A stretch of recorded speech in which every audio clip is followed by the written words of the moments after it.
Hello, everybody. Welcome to another amazing, wonderful, fantastic webinar. Please remember, whether you're here live or on recording, please do hit that like button. It really does help us out over here at Pass Buddy.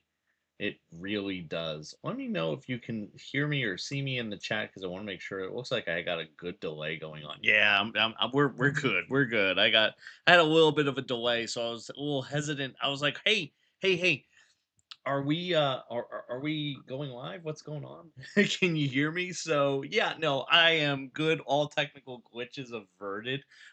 So for those of you, again, if you're here with us live or on recording, remember, head on over to passbuddy.com. That's where I have all my practice questions, quizzes, tips, tricks to help you pass your real estate exam in 2026. So we want to get you all to pass the exam. So now we're going to jump into, and we're going to go ahead and work on some practice questions from Practice of Real Estate. So there's a bunch of things that the Practice of Real Estate covers. There's a lot of fair housing laws, kind of like this one. This is a great fair housing law question. So this question says, what portion of units must be occupied by someone who is 55 or older to qualify the senior citizens community? So an active adult community. Does it have to be 50%, 80%, 90%, or 75%? And what we're talking about right now is strictly the 55 and older communities. If it's going to be different age restrictions, that's different. But when we're talking about what we would refer to as, some parts of the country, we refer to it as an active adult community. And remember, if you're here with me live, feel free to type any questions that you have in the chat. Remember, follow us on other social media platforms too. We have videos going out on TikTok every day. So check us out there. We're over at Pass Buddy. And you could always feel free to ask us questions because I'm more than happy to answer anything that you might have. Because I know that sometimes a lot of you are taking online courses and you don't have an instructor to ask those mundane questions. I'm always here for that. And I'm always here to try to help you through that. So let's take a look at this one. This one says, so some people over in our Facebook group said that it was 80%. Yeah, absolutely, 100%. Only 80% of the community has to be 55 or older. So let me take some scenarios for you, in regards to when maybe there would be someone who isn't 55 that would live in an active adult community, right? So there are times when, a lot of times, the reason why it is that 55 or older, they have to only be 80% occupied by 55 or older, is because there's sometimes age gaps. Sometimes the age gaps are closer, sometimes they're further away, right? So if you have a 10-year age gap and husband is 55, wife is 45, they could still purchase a home within that active adult community because it's something, as long as the occupants, as long as the community as a whole is not hitting that threshold of 80%, of less than 80%, right? They have to hit that threshold of 80% of the occupants have to be 55 or older for there to be that limit. So let's keep it moving. Let's keep it grooving, shall we? Um, this one says, seller is reviewing an offer on his property and questions the licensee about the race of the buyer. So, what is the race of the buyer? The licensee must tell him the race of the buyer as long as the seller promises to sell the house anyway. Tell him that he cannot discuss the buyer's race as part of the negotiating the transaction. Tell him that the race of the buyer, because all that matters is the price offered. Ask the buyer if that is okay to disclose the race to the seller. So what say you? What say you in the chat? This one is gonna be well. Let me rephrase this. Right, it should be it should be pretty clear. I was about to say it should be pretty black and white. Um, right? I get the pun there. However, yeah, it should be pretty clear to you in regards to, this situation, this scenario. So they cannot discuss the buyer's race. That is irrelevant. So let me give you some good tips and tricks, okay? In regards to, not good tricks, but a good tip as far as how I practice real estate.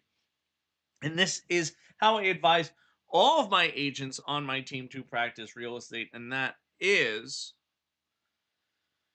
to make sure that you deliver a level of consistency in your business. Find out what the business practices are that you are going to do and you do it every single time. The reason why, the reason why I say consistency is the key to winning the battle of discriminatory practices is because of this. Okay. I'm going to take you down a rabbit hole where I have managed some of the top teams in the country. Okay, I have managed, worked with, brokered, some top teams, biggest companies, and the situation is this. Okay, agents get into issues as far as are they discriminating when they do something that is not their norm and not consistent for them with one person versus another. So let me give you an example. If someone comes to you and you're like, you know what? I'm getting the heebie jeebies from this person. Okay. I'm not getting a good vibe. I'm going to make sure that I ask them for their driver's license before I take them out. Now, you might feel like this is a good business practice. And I do agree with that statement. That is a good business practice. But if you do not ask 85% of your customers, and then all of a sudden you're only going to ask you know, the 15% that you're concerned with, that could be seen as discrimination because you might not even realize it. You might not register it, but the people that you might be asking this of might be of a protected class. And they might be saying, hey, if they catch wind of you doing that only for them, then it's a situation where you're not doing it consistently. The consistency is lacking in that situation. So that's why I advise you always, always, always be consistent. If you're going to ask for, so I always say to my students and my agents, and I know I'm getting into the practice of it a little bit, but I really do like talking about this, especially when we're talking about the practice of real estate. Um, Take your most concerned buyer that you would still take out, right? And go through what you would do to make sure that you feel safe and comfortable, whether that be checking driver's licenses, meeting at a certain place, doing all that stuff. And then you work it backwards. That is now what you do for everyone. So that what happens is the customer that you are the most concerned with, it's just you're going to already have the things in place because this is what you do on a consistent basis, right? This is what you do on a consistent basis to keep yourself safe, to keep yourself out of harm's way.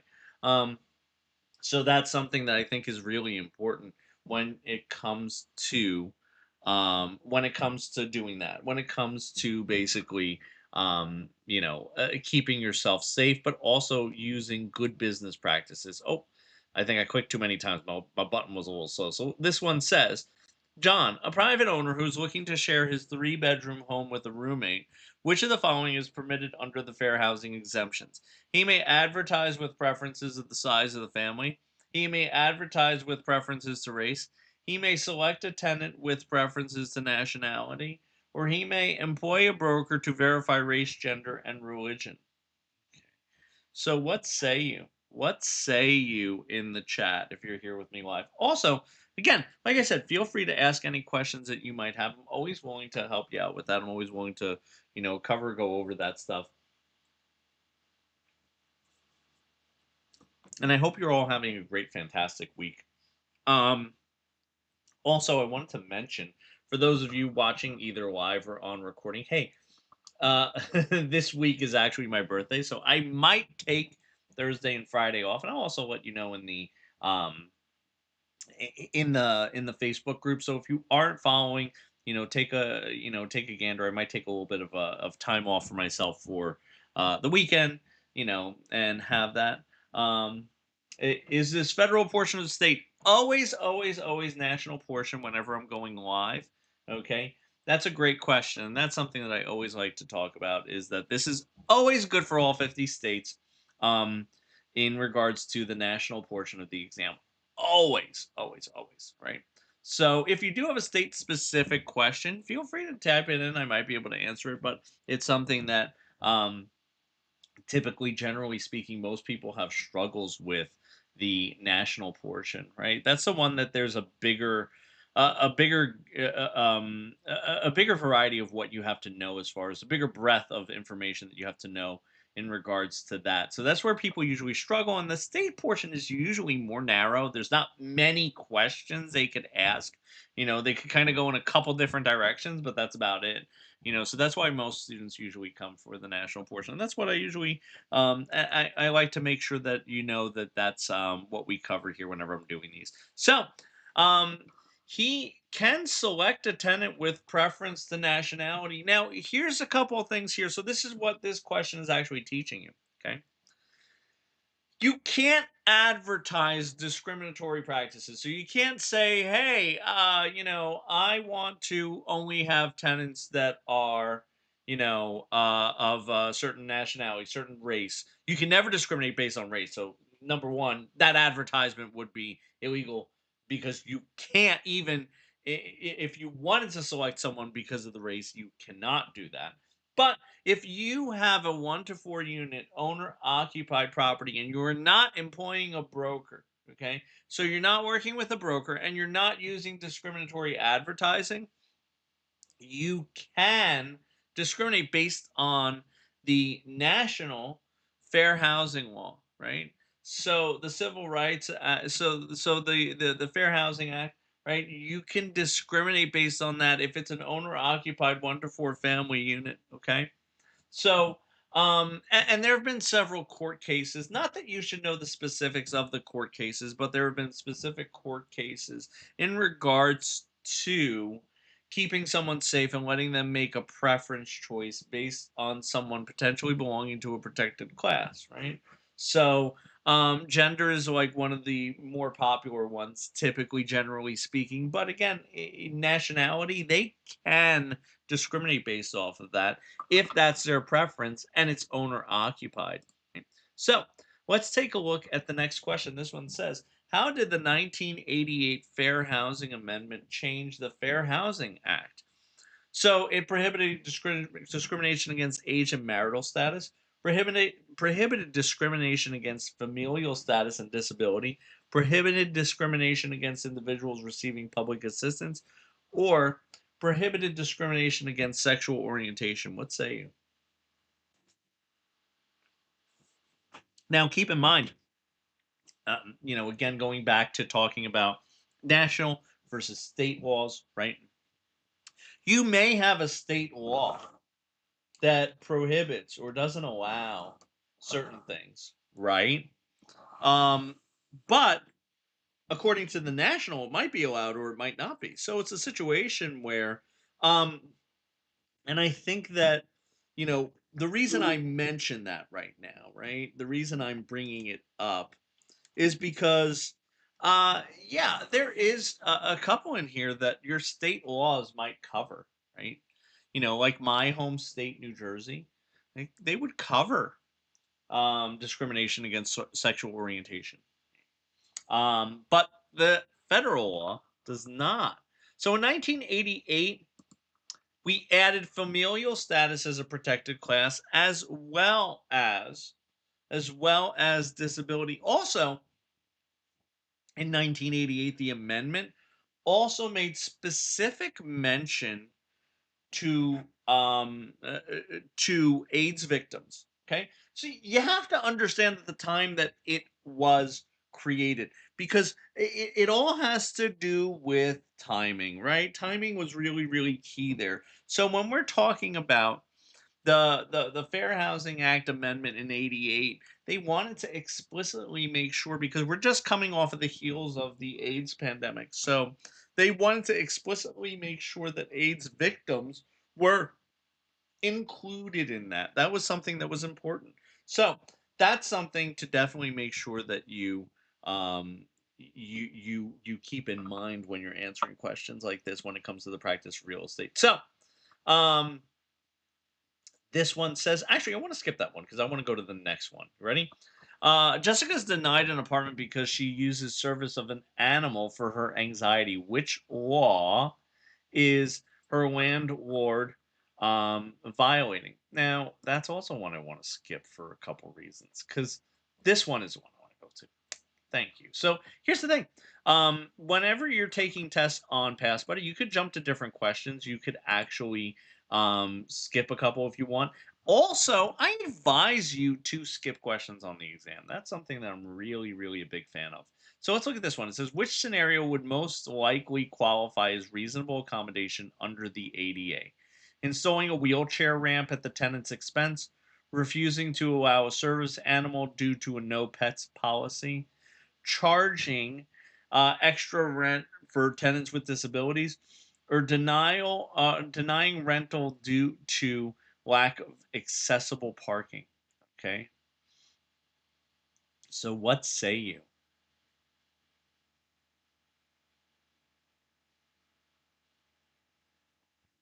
So